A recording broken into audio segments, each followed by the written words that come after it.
When was the last time you led somebody else the way you would want to be led?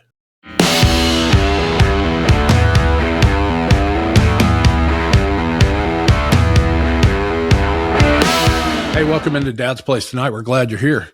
Sean, how was your day, your week, your weekend? How's it all going for you?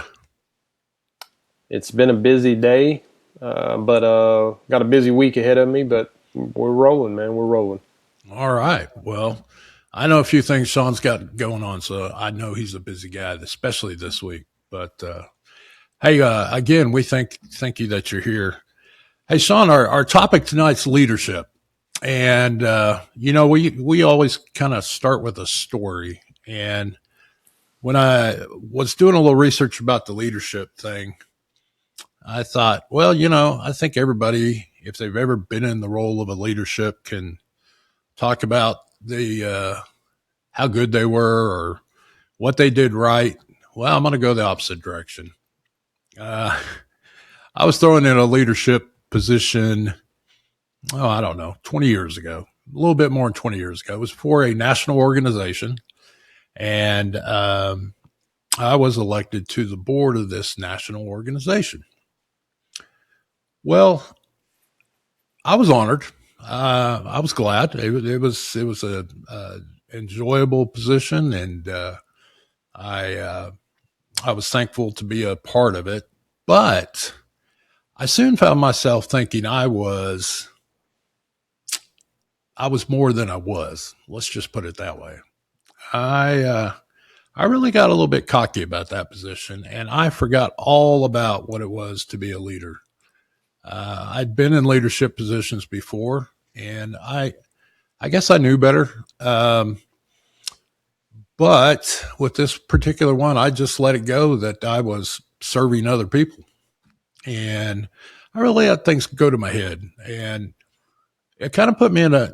It didn't really cause anything of personal drama or any traumatic event or any major uh, event like that. But after I left that position, I really started to think, and I thought back to what an opportunity I missed. I missed a great opportunity to really uh, take that role and do a lot more with it than I did. So I was really disappointed in myself. I was disappointed in the fact that I'd probably let others down, even though I was never really told that. I know I did. And it was disappointing. And I think sometimes when you get in a position of any type of leadership, you want to think you're going to do great at it. I didn't do so great. And I had a lot of soul searching to try to figure out why. So maybe tonight I'll figure out a little bit more why that reason is. Maybe I'll go into it a little bit more. We'll see. But Sean, tell me about your role as a leader in leadership. Well, I think one of the I'll go all the way back to teenager as a foundational. So back in the 1800s when I was in high school, we actually had coaches that actually held you accountable, made you responsible, disciplined you, and made you persevere. And back then, and you'll understand this, and a lot of guys listening to this will understand this. If you were selected to have a C on your chest, um, in high school, college, or the pros, if you make it to the next level and then obviously to the big level, that's a big honor. That's a big honor to be elected as a captain because generally speaking, your peers elect you as captain. It's not by the coaches, but the peers. And multiple times during my teenage years, when you're all jacked up and, things are changing and chemicals are going everywhere and everything like that. My coaches did a really good job looking all the way back then. And, me and you've talked on here on this podcast before about, how important male role models are to people and the things that they can teach you, especially in those formative years that you can take with you for, until the end of your life. Well, a couple of these coaches really did that with me, of making me understand what captain was, what that meant, and the role that you played, not only for yourself, but you were responsible and accountable for everything that went on in that role, not just the job you had to do. So I learned at an early age through football and baseball, being captains, of what it meant to really take on the responsibility. And the lessons that Coach Sherman and Coach Oswald taught me all the way back, years ago, have carried through to once I became a functioning male adult and actually had, leadership roles either in the home or, my workplace.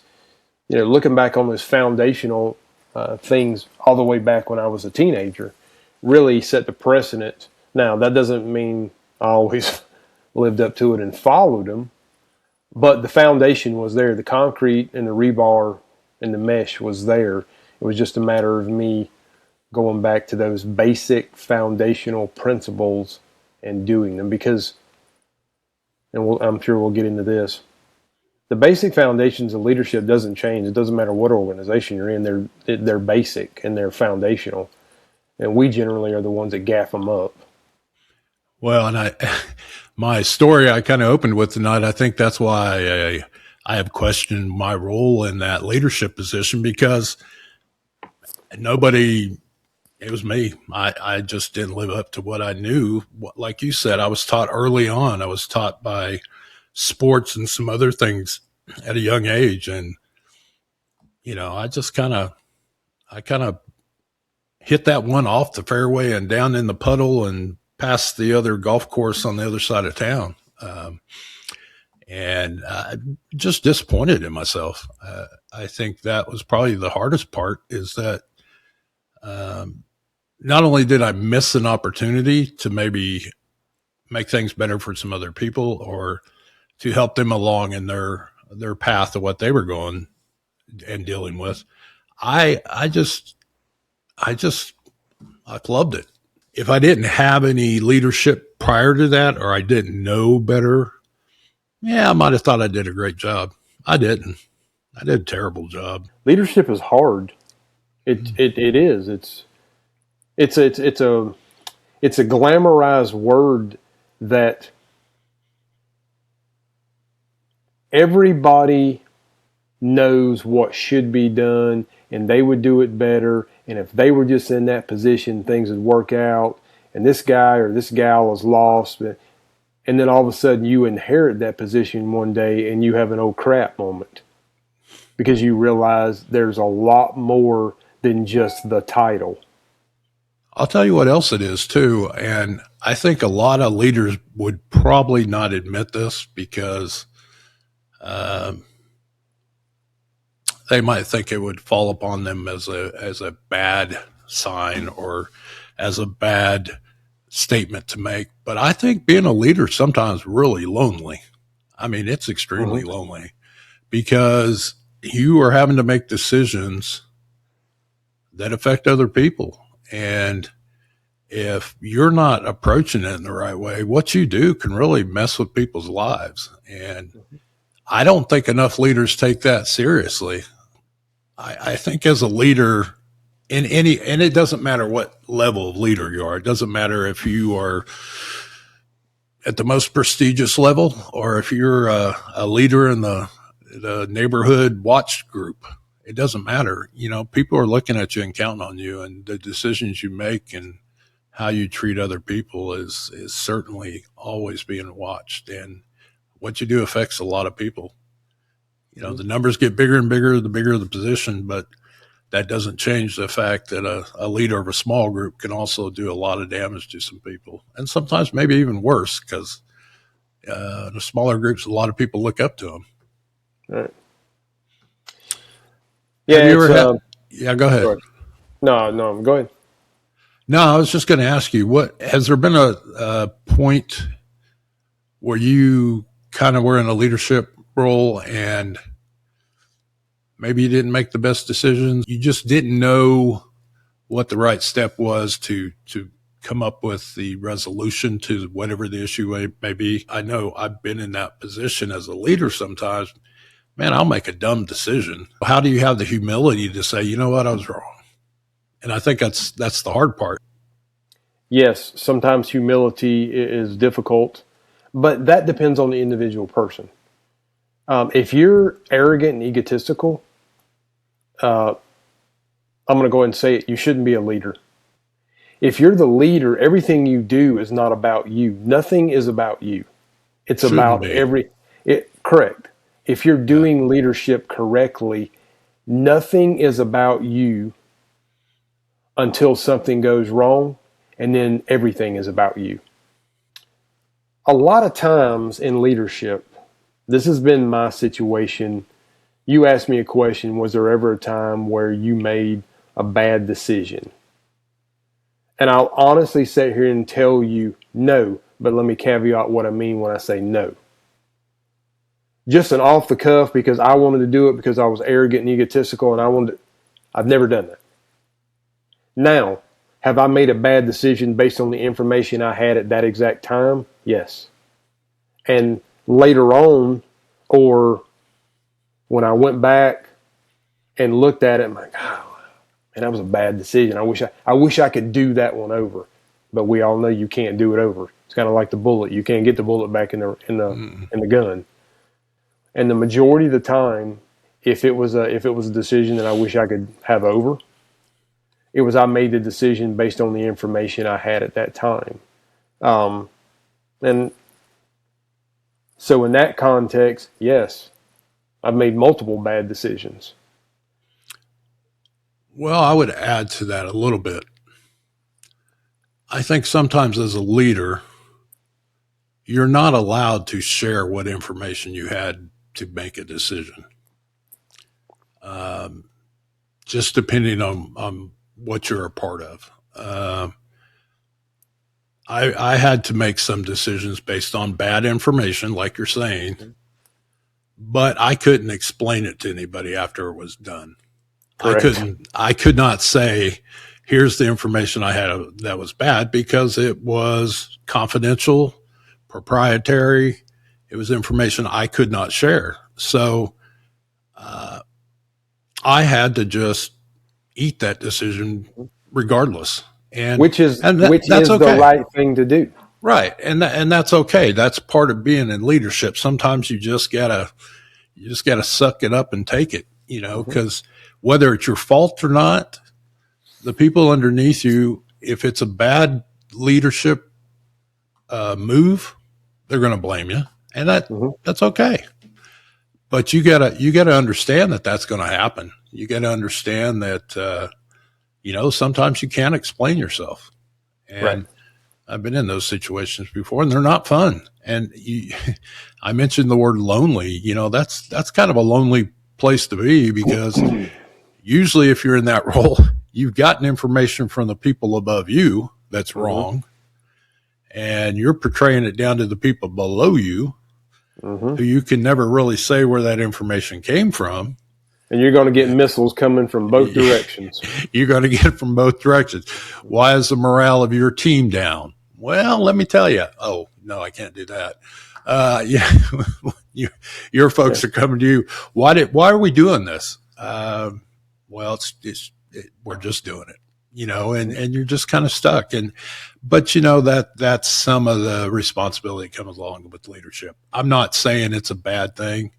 I'm saying it's uncomfortable and it's lonely at times. If you're trying to serve the people below you and serve the people above you and be a leader at the same time, man, sometimes those missiles are going to fly, and it's a lonely place to be, and there's nothing you can do about it.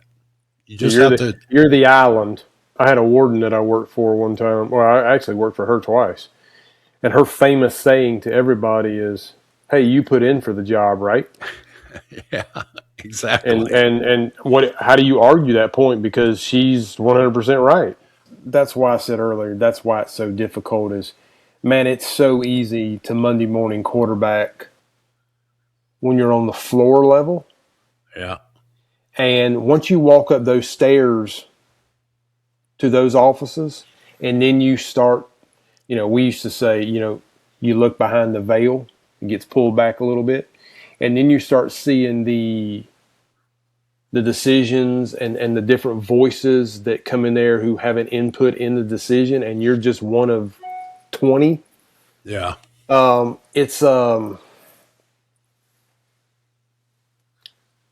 and you're the middle guy, and it sucks. If you're the kind of leader that I think that a lot of people make the mistake of, they think leadership is dictatorialship. They think leadership is having basically a group of people that obey your every word, no matter what it is, and they think that it is something that people ought to fear.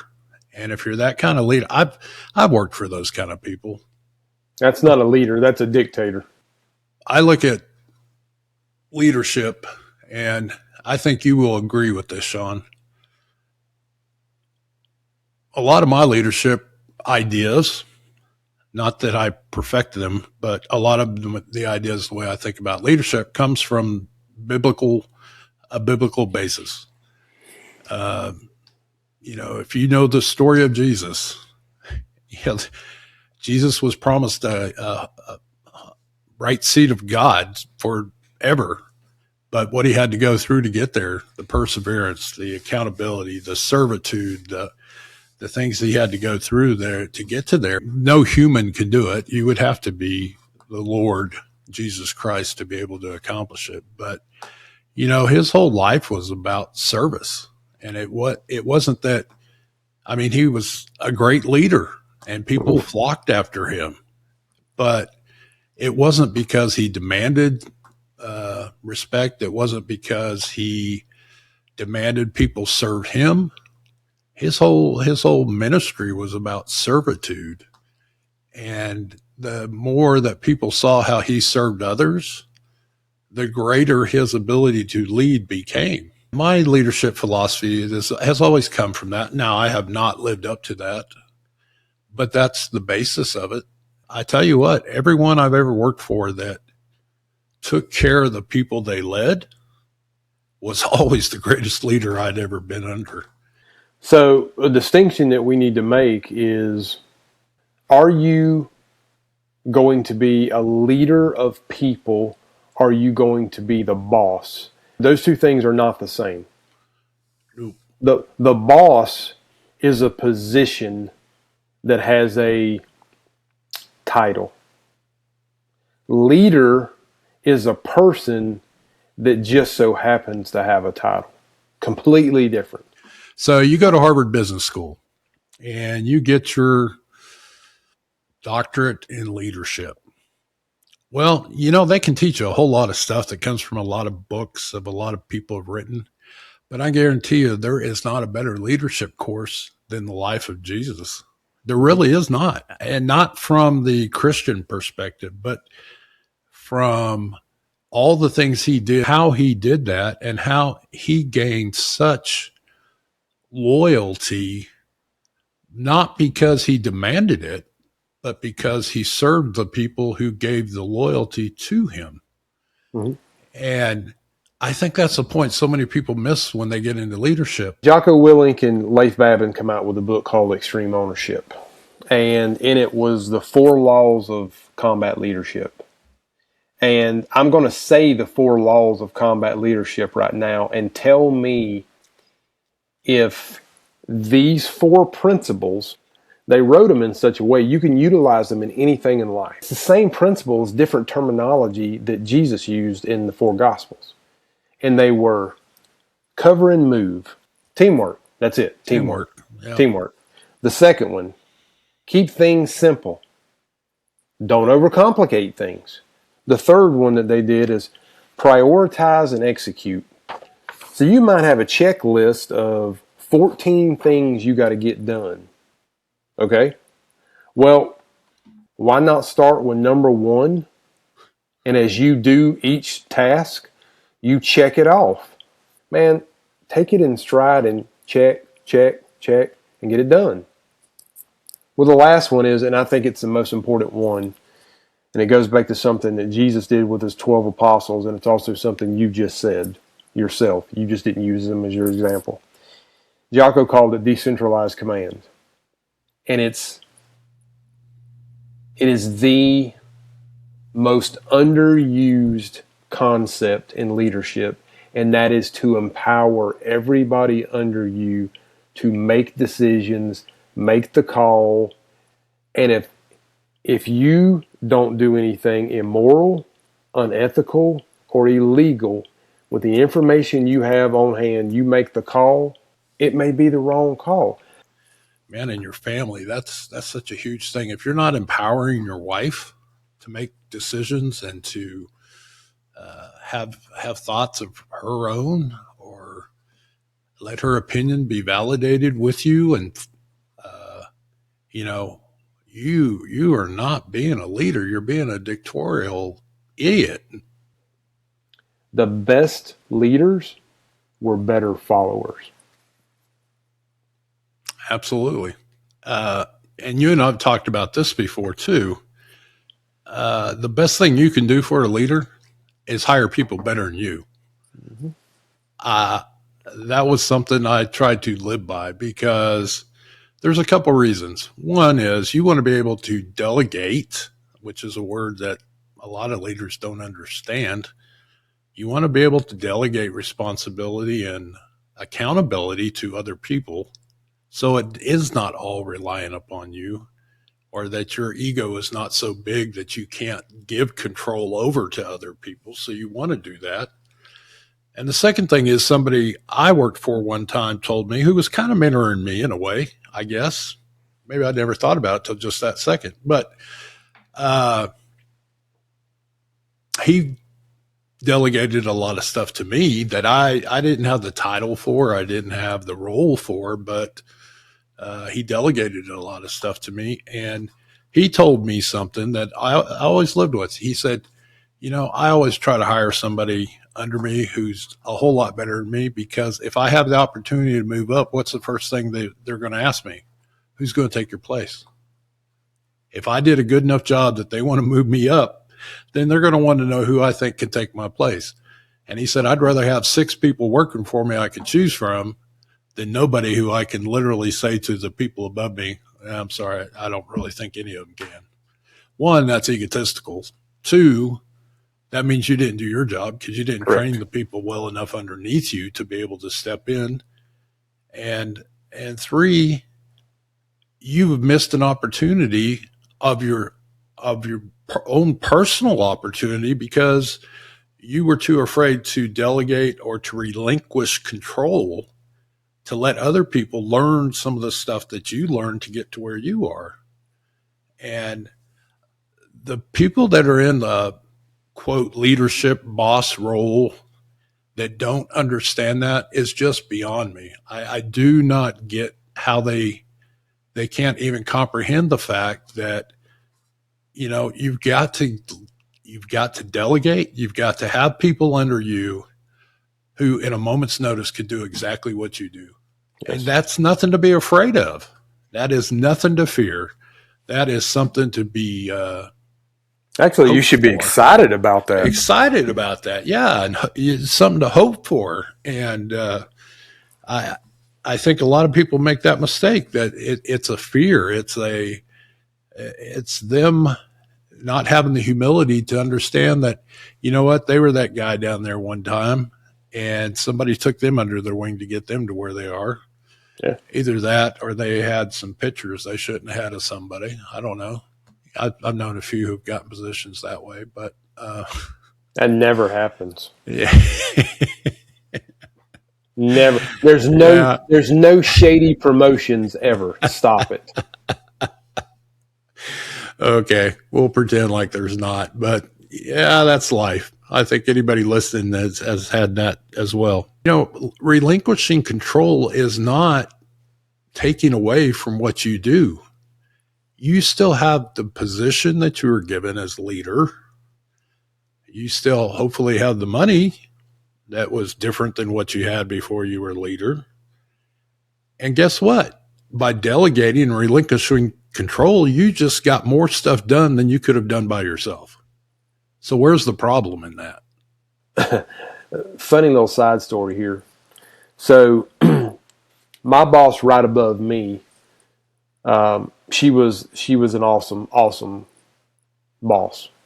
I mean, she was a great leader. She was in a different department, but I fell underneath her banner. Great. I mean, she was awesome. And we got in a little trouble. She was known to be a little fire plug. So we had that very much in common. And we got called to the principal's office one day, and the principal lit into us, and the principal asked me, and if you don't know what I mean, when I say the principal, I mean the warden. Right. So the principal goes, just loses it. She's losing her mind, and she goes, "Do you know what your number one responsibility is at this place?" And of course, me being the, gentleman that I was. Nice, humble gentleman you are. Yeah. I said, besides the safety and security of the 1,500 inmates in the institution. And I said it just that way. So, of course, that only infuriated her even more. Shame on me. It's not, if you're listening, don't do that. But I had a moment. And she goes, "Yeah, beside that," I said, and I pointed at my boss lady sitting next to me. I said, "My number one responsibility is to make sure she's taken care of." And the reason I said that is because her job was to give me the manpower and the resources and the financial budget that I needed to do what I needed to do. And then once I got that, then I passed it down to my people that worked for me, and then they went out and they implemented that. They executed the mission. Well, if I gave my guys what they needed to get the job done and execute the mission, it's going to make me look good. Well, if I look good, she looks good. So, and she completely understood that, hey, I've got to take care of him, who's going to take care of his people. And then they're going to return. So, it rolled downhill, but it rolled back uphill. And Absolutely. so many people, man, they don't understand that concept. And it just, no. I see it all the time. And I'm like, how, are you that consumed with self that you can't see this? And the answer to that question is yes, they are.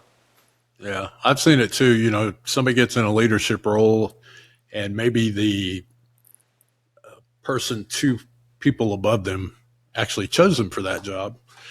And then what's the first thing they do when they get in that job? They start telling everybody how horrible that person is because they're trying to get up to their job by making them look bad. And I'm thinking, wrong way, brother. You have put the hatchet in one side of your back, and somebody else is going to put one in the other side. So we talked about all the mistakes leaders make. What are some things we need to encourage others to do? Now, are you talking about leaders? You talking about subordinates? I've never looked at it like it's different. I think it's really comes down to the kind of person you are. I would start with, the first thing you could learn is to serve other people. It's that simple. It's not a hard concept. Explain to me or give me an example that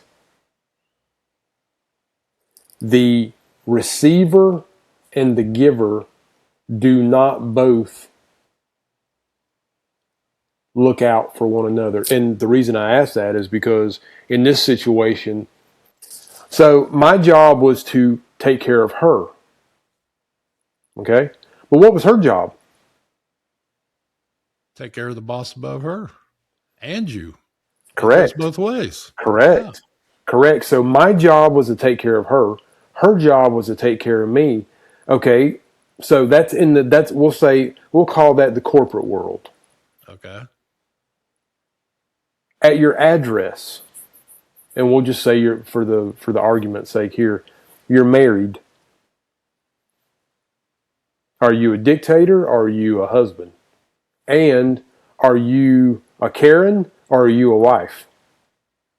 I mean, because in the marriage covenant, it's not. I mean, my grandfather used to say this all the time.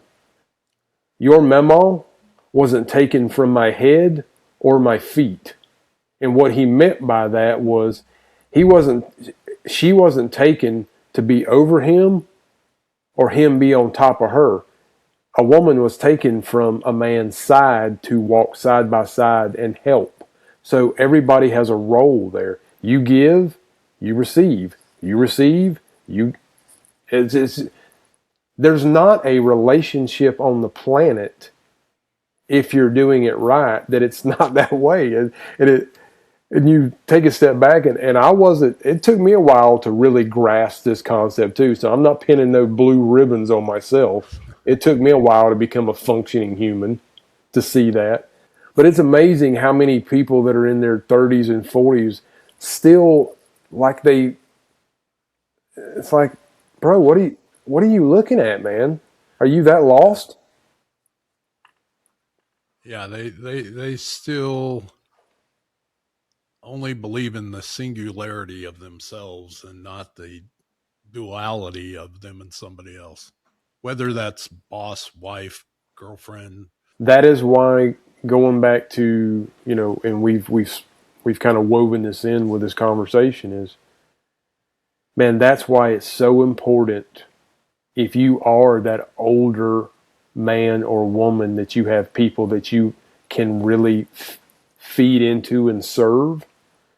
Man, teaching, training, mentoring, and discipling. God, I can't stress how important that is, especially for these younger generations coming in, because you're having to fight social media and the internet and all that other, just wonderful things, and they never tell a lie on that. Yeah. Never lead anybody astray. But so to take those people underneath your wing and really do those four things to them, golly, man, it's so vital today. I can't even stress how vital that is. And I think if you do that, I'll say this first: it's not easy to do that because there's a lot of people who don't really understand they need that kind of person in their life. They need to learn from. Um, I I was in that position as a younger person. I thought I knew it all. Eh, I knew very little, and um, but I was brought up that you kind of you do learn from the older people around you. So I wouldn't say I did bad at it, but yeah, sure, I had the years where I just thought, yeah, they can't really teach me anything. I know it all. Well, I didn't. I still don't know it all. But it is hard to find those people that are willing to let you mentor them. Mm-hmm. Um, and it's also hard just to kind of put yourself out there like that. So I'm not going to say it's easy. I don't have an issue with it. For me, it's fairly easy. But I know people that, man, that's just difficult for them to do. They're Yes. not the best at just walking up cold to somebody and say, "Hey, brother, how you doing?" So I really look up to a lot of people who do that and have that ability to do that, because not everybody does. But I agree with you, man. We've got a whole. I'm not going to say young people, because man, we got guys our age that still just hadn't grown up and gotten it. Nope. Don't understand it.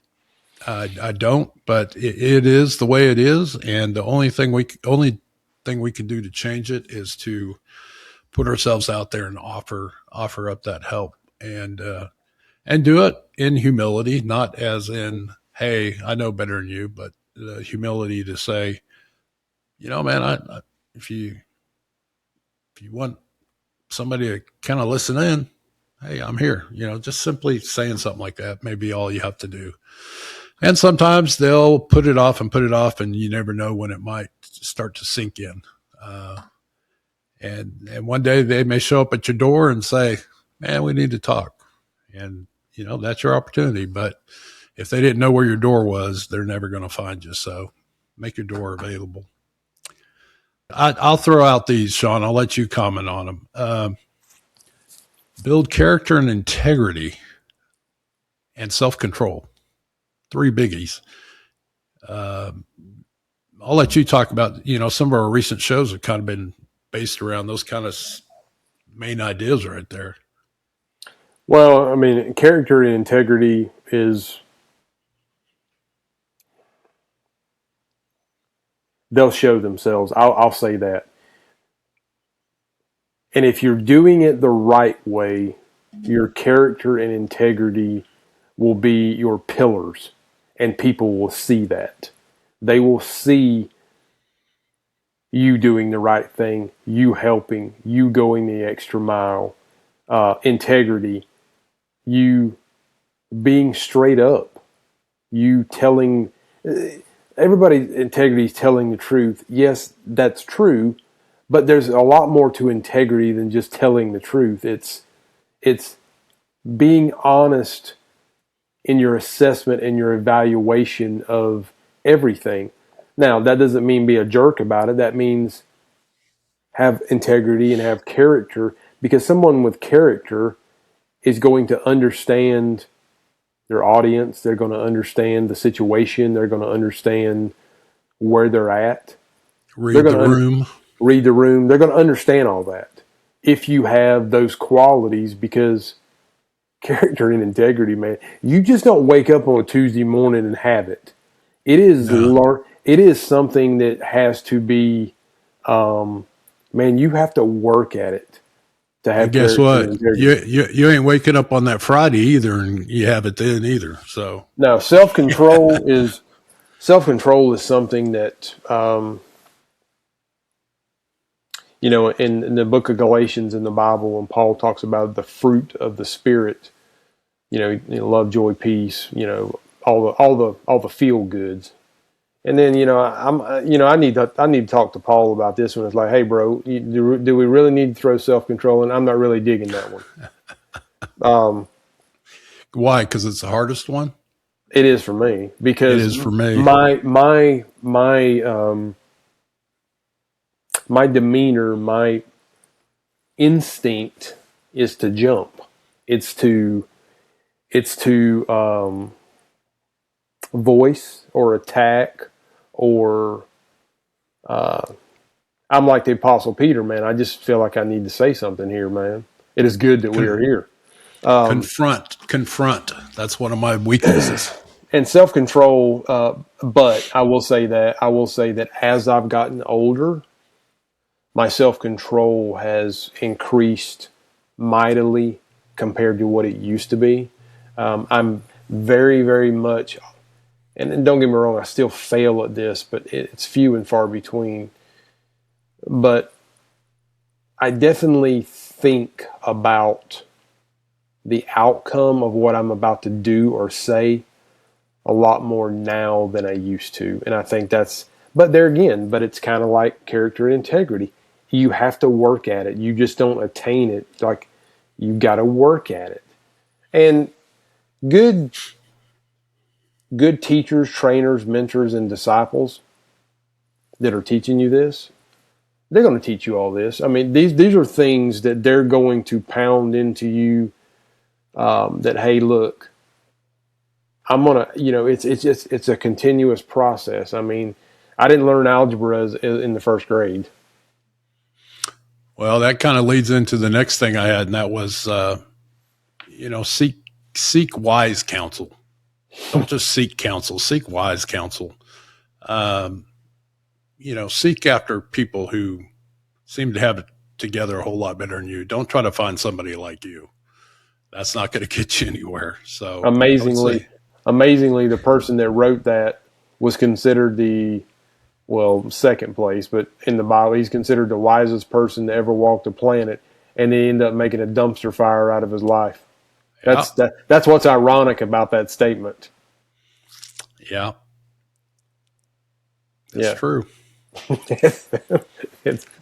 Lord. And you know what? Left to our own accord, we can all make a dumpster fire out of our life. And that's why we have to keep other people involved in our life, because left to our own accord, we can all make that dumpster fire in a heartbeat.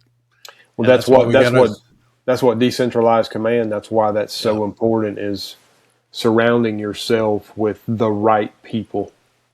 Yeah. The people that are going to hold you to account, Mm-hmm. and be there for you at the same time. So Yes.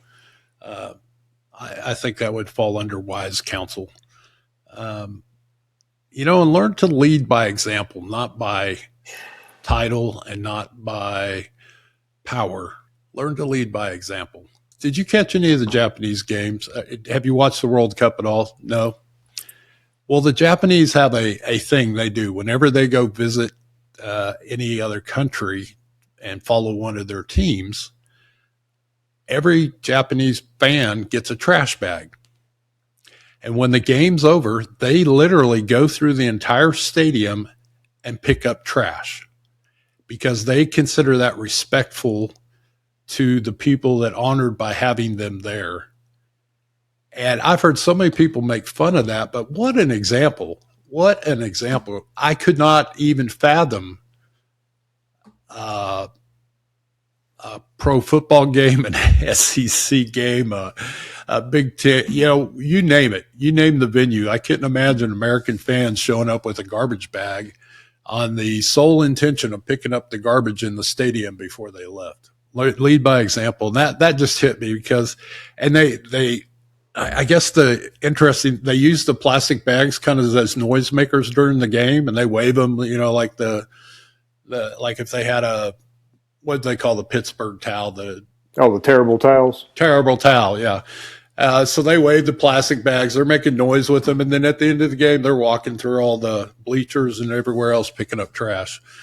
I just thought, wow, what an incredible example. I mean, let me ask you this: if you were I don't know, we'll say the CEO of Tesla, and you weren't named Elon Musk, and you were sitting there watching that, and then you were watching other human beings making fun of them, is there any chance in Hades that you would hire anybody that was making, like if you had 40 people in front of you and 35 of them were making fun of them, is there any chance whatsoever that you would even remotely consider hiring them for your company? Not a chance. There's no chance. And I laugh about it because it's so different here, but I'm not laughing to make fun of them. I'm kind of laughing at us because we find that so odd. So I'm really laughing at, our people here, not them being here and doing what they do. I thought it was what a great example of sport. It's gracious. It's sportsmanship. And I don't know. I didn't follow it close enough, but I understand they do this win or lose. This is what they do.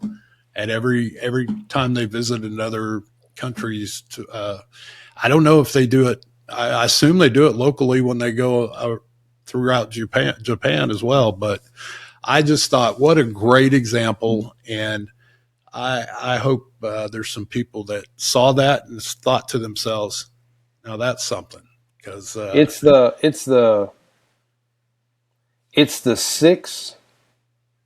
6:30 or it's the 6:29 and 25 seconds. So you got 35 seconds before Dan Rather or Walter Cronkite comes on, and you want to show Fireman Ted rescuing little Stephanie's cat from the tree for the last 29 minutes and 30 seconds, you've told us that the world is coming to an end.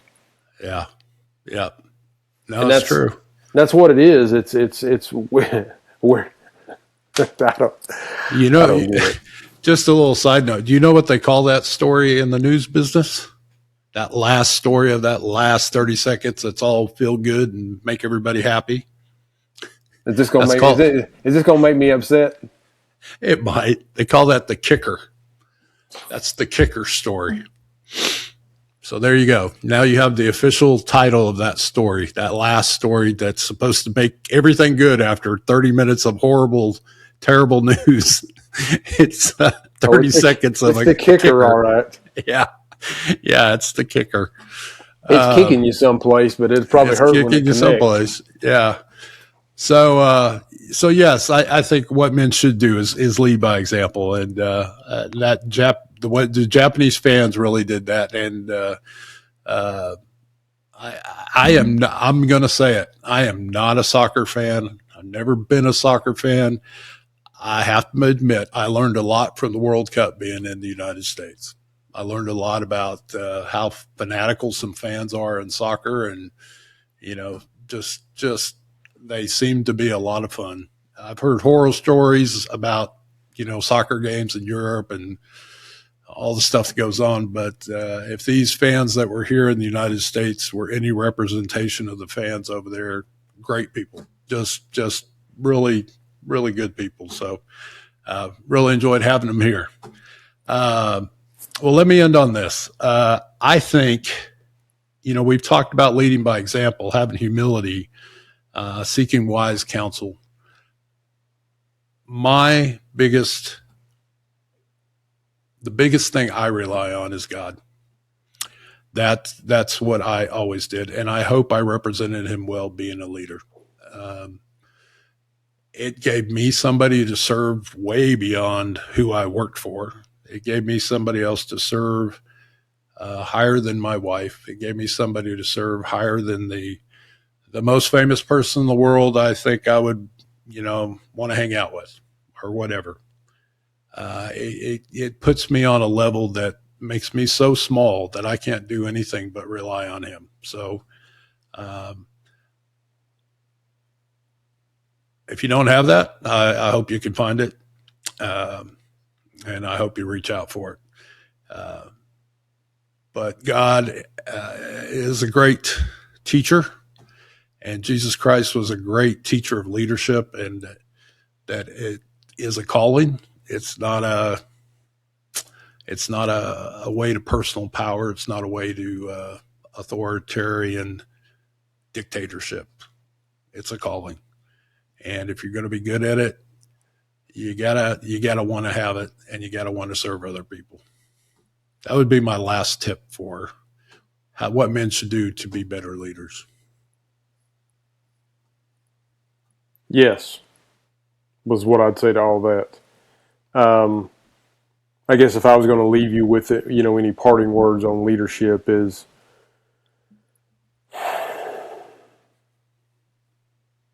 it's hard.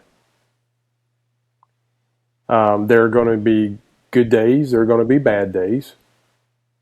There are going to be days where you're going to ask yourself, what was I thinking?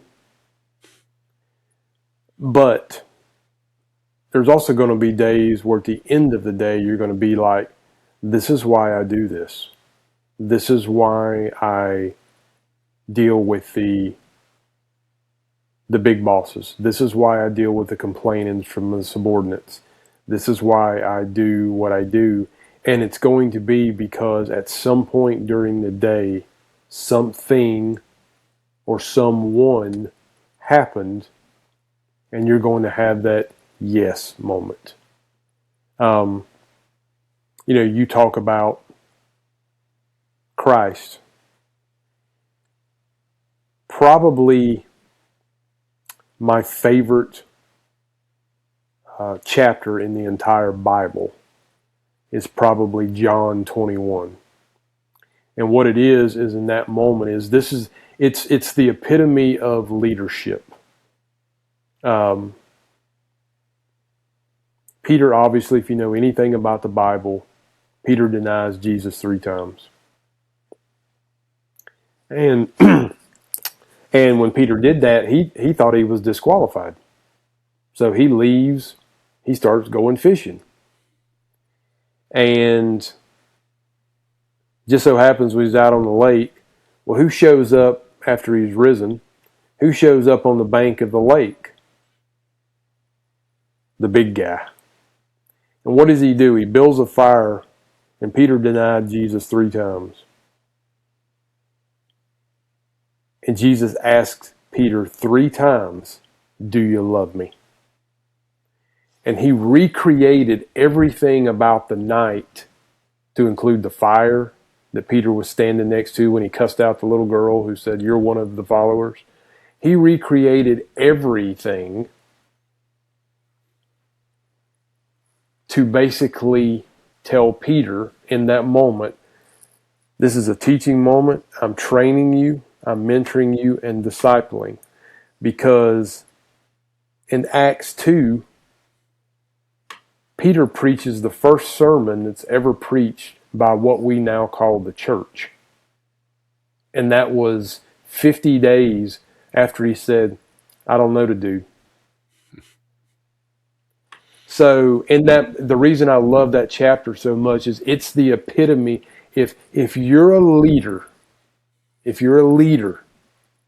this is what you got to do. You gotta just keep going and going and going and going. And when the days are bad, the sun will come up tomorrow. And so that would be my lasting moment is just don't stop. Just don't stop. Well, I'll leave you with this. Leadership is not about being followed. It's about those you serve. Yes. It's that simple. The most thoughtful and the most successful leaders of all time have lived that way, have served others in their role as a leader. So that's what I'd leave it with tonight. Hey, Sean, thanks, man.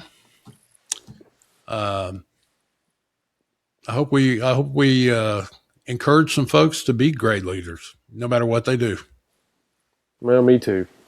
Just get after it. Get after it. Don't be afraid of it. And when you get there, and you can be a leader in anything. It doesn't matter. But be a leader by serving other people, and you'll be rewarded for it in one way or the other. All right. Well, thanks for joining us tonight. This is Dad's Place, Men Who Step Up.